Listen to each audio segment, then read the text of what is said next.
Perkenalkan, nama saya Ivan Yolanda dari kelas Manajemen Reguler B. Saya akan mempresentasikan hasil kerja saya mengenai analisis inflasi dan pengambilan keputusan. Definisi inflasi. Inflasi adalah proses meningkatnya harga secara umum dan terus-menerus sehubungan dengan mekanisme pasar yang dipengaruhi banyak faktor, seperti peningkatan konsumsi masyarakat, likuiditas di pasar yang berlebih, sehingga memicu konsumsi atau bahkan spekulasi, hingga ketidaklancaran distribusi barang. Inflasi merupakan indikator untuk melihat tingkat perubahan.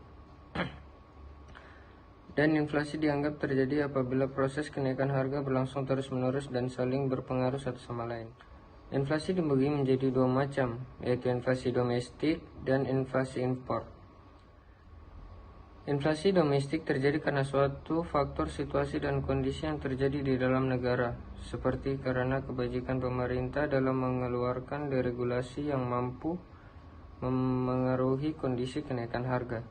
Yang kedua adalah inflasi impor, disebabkan karena faktor, situasi, dan kondisi yang terjadi di luar negeri, seperti terjadi goncangan ekonomi di negara Amerika Serikat yang memberi pengaruh pada naiknya berbagai barang yang berasal dari Amerika Serikat. Jika suatu negara memiliki tingkat ketergantungan yang begitu tinggi pada ekonomi luar negeri, terutama pada kurang tersedianya kemampuan dan dalam memproduksi barang dalam jenis tertentu, maka pada saat itu inflasi terjadi. Salah satunya berakibatkan pada naiknya jenis barang tersebut dibanding waktu-waktu sebelumnya. Lalu ada kerangka kebijakan target inflasi. Di samping inflasi dilihat dari segi asalnya, maka ada beberapa faktor yang bisa menimbulkan inflasi, yaitu structural inflation, yaitu suatu keadaan yang timbul oleh bertambahnya volume uang tapi karena pergeseran struktur ekonomi, yaitu pergerakan faktor-faktor produksi di sektor non-industri ke sektor industri. Yang kedua adalah cost push inflation, yaitu inflasi yang disebabkan oleh kebajikan perusahaan yang menaikkan harga barang dagangannya karena implikasi dari kenaikan biaya inflasi internal, seperti kenaikan upah buruh, suku bunga, dan juga mengharapkan memperoleh laba yang tinggi. Yang ketiga ada demand full inflation, yaitu inflasi yang timbul karena dorongan oleh biaya. Lalu di sini ada skala penilaian inflasi. Dari segi perspektif skala penilaian inflasi, maka ada 4 kategori yang biasa dipakai. Yang pertama ada inflasi ringan.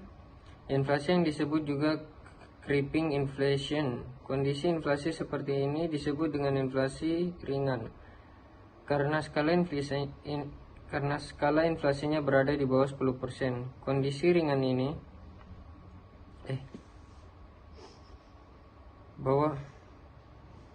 inflasi berada di bawah 10%.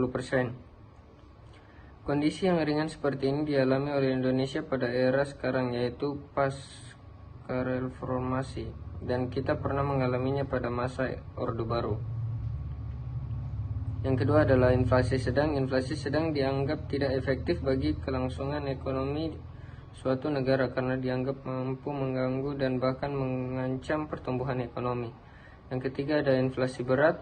Inflasi berat adalah di mana sektor-sektor ekonomi sudah mulai mengalami kelumpuhan kecuali yang dikuasai oleh negara.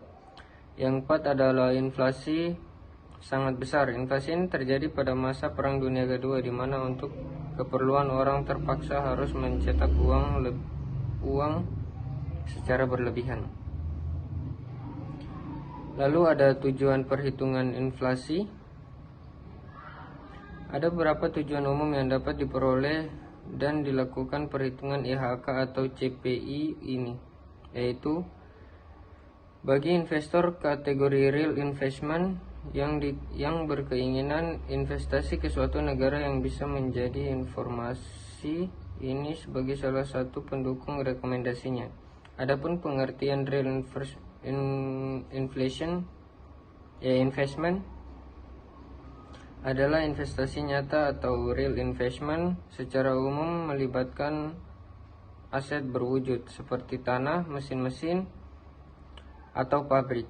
Lalu ada bagi investor financial investment, ukuran dan hasil perhitungan IHK atau CPI ini dapat menjadi salah satu baseline. Sebagai contoh, mempertimbangkan efek-efek inflasi pada sebuah obligasi yang dibeli seseorang